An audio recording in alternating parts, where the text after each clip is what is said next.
Dan untuk mengulas isu dugaan radikalisme di balik moratorium PKN STAN, kami hadirkan cuplikan dialog dengan Ketua Alumni STAN periode 2014-2016 Sudirman Said dan peneliti radikalisme dunia pendidikan Haidar Alwi dalam program Ainu Sore beberapa saat lalu.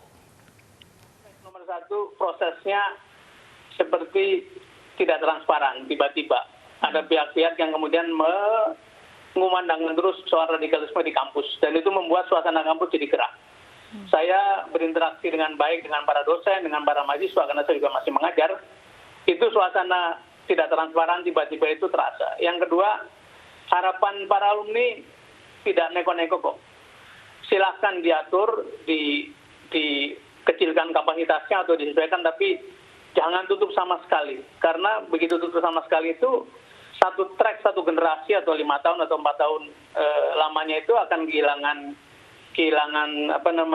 jejak dan memanaskan kembali mesin yang sempat dimatikan itu bukan perkara gampang. Jadi harapannya dua itu saja. Satu, lakukanlah dengan transparan, dengan metodologi, dengan basis evidence. Yang kedua, hendaknya dipertimbangkan kembali untuk tidak serta-merta mematikan mesin yang sedang hidup. Kalau tidak semua orang di STAN itu terpapar radikalisme, itu setuju. Bahwa tidak semua. Tapi kalau sebagian, bahkan mungkin sebagian besar, itu terpapar radikalisme, itu menurut saya ya.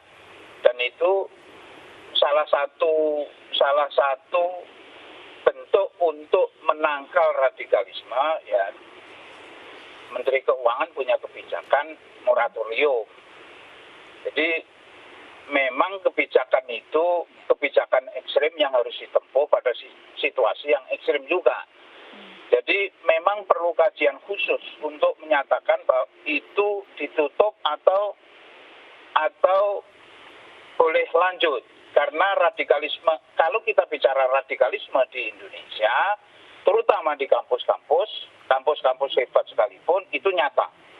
Jadi saya bilang bahwa jangan sampai kejadian kita seperti di Syria.